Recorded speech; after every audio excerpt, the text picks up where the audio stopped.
opposed to like a forced icebreaker, which I know many of us have done in college at orientation. So I wrote down what you had us do because I thought that could even be like a fun little movement break where they don't have to talk, but they're moving up and down and they don't have to think of anything for those kids who feel stressed about sharing. Wonderful. Thank you so much for sharing. And I love the credit, but I did not write Open Circle, so I cannot take credit for it. That's one of the Open Circle activities. So when we dive in to the book a little bit, we can kind of flip through. They'll have different types of icebreakers, different types of activities, and it is very well written. It's a very great design, and it actually is designed from least restrictive, kind of least intimidating, most inviting, to a little bit more of risk-taking, right? Because we want to promote risk-taking, and just as you said, like as an adult, it can feel very uncomfortable to be put on the spot, right? And that's why we do things intentionally through Open Circle to make people feel more comfortable, right? That's like, for example, some of those whole group responses by, those thumbs up or those Me Too's are great ways to increase participation that are very low risk. So thank you so much for sharing. So to kind of, again, recap and bring in from our wonderful fire drill, we were checking about how that group experience felt and sharing about how the challenging group experience made us think and feel and act. Since we weren't here when you guys did the up-down activity, do you provide the script of the scenarios? There should be a list in your book, and if not, I can share my list with you. No, you facilitate it. Yeah, so when we go through, you'll get a lesson plan, you'll get to practice it. We'll go through the book and we'll kind of dig through some of the different options. You facilitate it.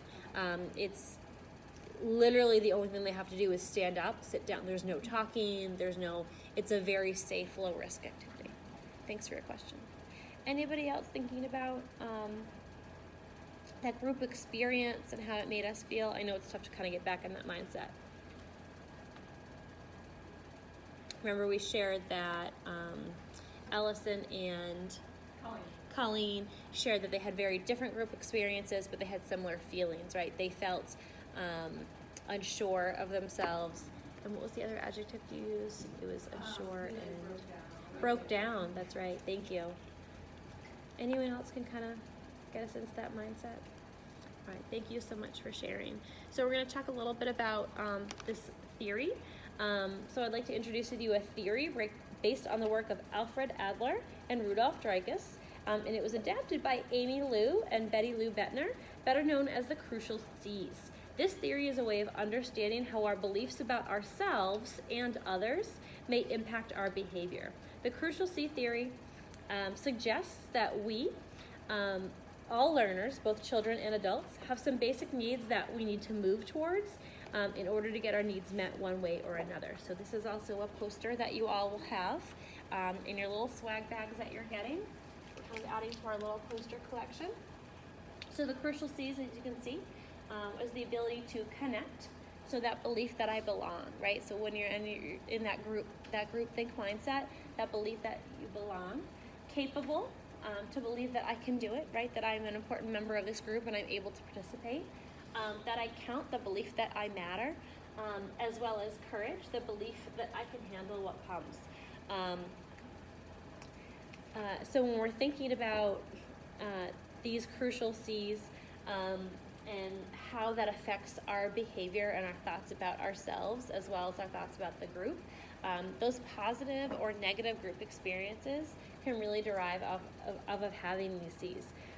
There's also a fifth C, which is courage, and that is the belief that I can handle what comes next. So if you're thinking about those group experiences that didn't necessarily come well, think about whether or not these C's were met for you or for others. The needs themselves are neutral. However, we choose to meet them can be perceived by others as constructive or not. For example, if a child or an adult believes that their capability and their behavior will be demonstrated by constructive means, they may assume responsibility and take a leadership role, right? So if this was maybe a positive group experience, in my trainer training, I talked about graduate school, right? There was the groups that I were in that I felt connected to my group. I felt capable. I felt that I could count, and I had that courage. So I had that piece of me that I felt that I could be a part of that group. I felt that my input mattered. I felt respected. I felt that I was knowledgeable in the subject and that I could contribute to my group as an equal partner. We talked about before some of those negative group processes. I'm guessing some of these C's weren't met, right? We either felt that we weren't connected to the group, or that maybe our voice wasn't heard, and maybe some of our reactions were to either tune out or to shut down. So now I invite you to think of a different group where these were met. Think about a different group that you're a part of where you did feel connected, or a good positive group experience. When we think about groups, we want to keep in mind that different cultures may emphasize the C's differently than others. While some group cultures may prioritize more individualistic characteristics, right? They may focus more on the emphasis of the C that I can count, right? Belief that I matter, because they're focused more on the individual. So being mindful about different groups and how they may differ about cultural sensitivities about what their belief may be important, whereas other groups may see you being a good group member, right? You being able to go with the flow or kind of contribute in other ways may be a priority, being mindful about different cultures within that group. So I invite you one more time to kind of think of a group that was more positive and to share out again with your partner. You're going to have a few minutes to share with your partner, and then we'll come back together.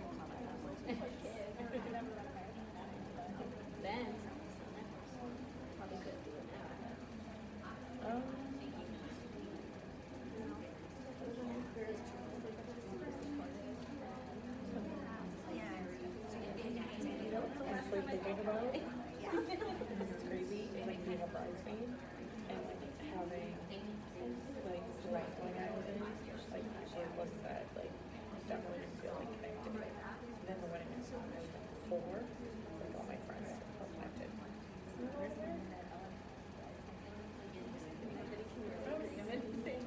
I just like I don't first again. That's huh? The one in Fordale? I'm from Fenway.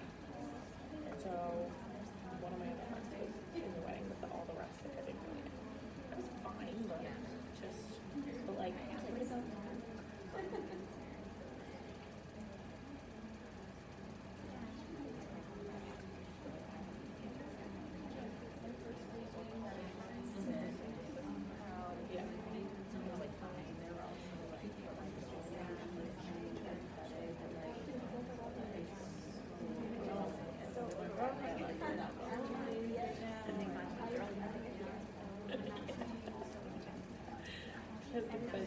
look at me like that?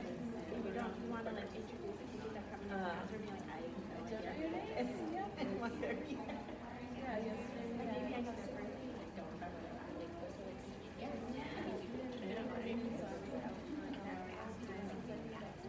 I love the tea table. And you're like, here. I'm girl trying to like they should.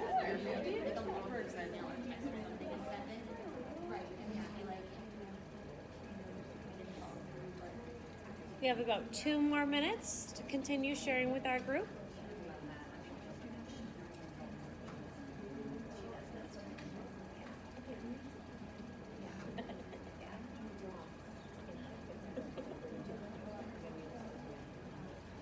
Oh yeah, yeah.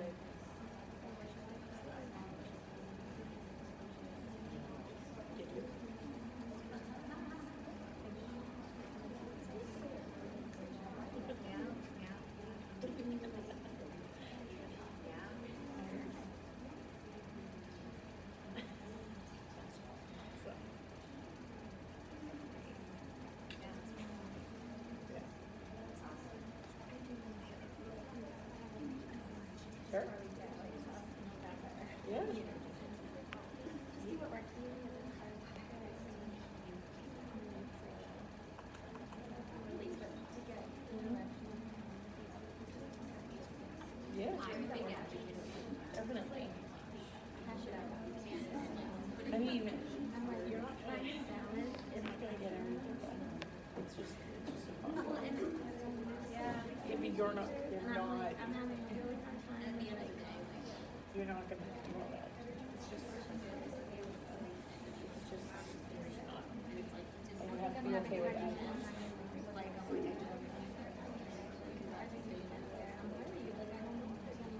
And if they,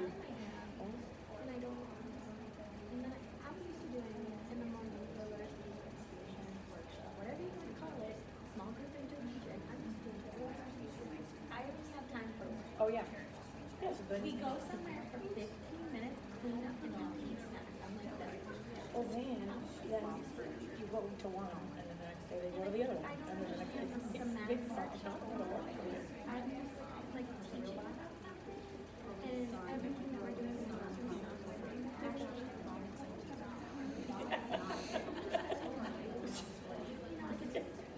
Right. You definitely need to connect with them too, but yeah, I was definitely. like everything has its like this so like a while. Like I think whoever's like the biggest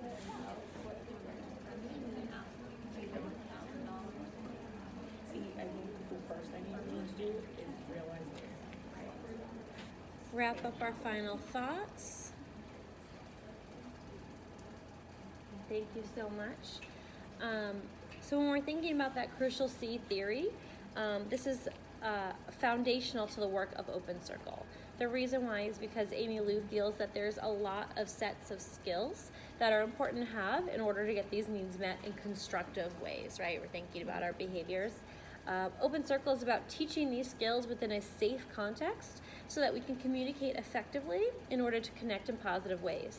Problem solving, self-discipline leading to believe us to that thought of I can do it and I am capable.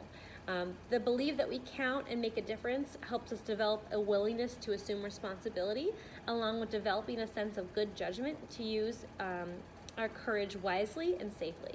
As we continue to form our group here, I'd like to invite you to notice your own crucial C's throughout our time together.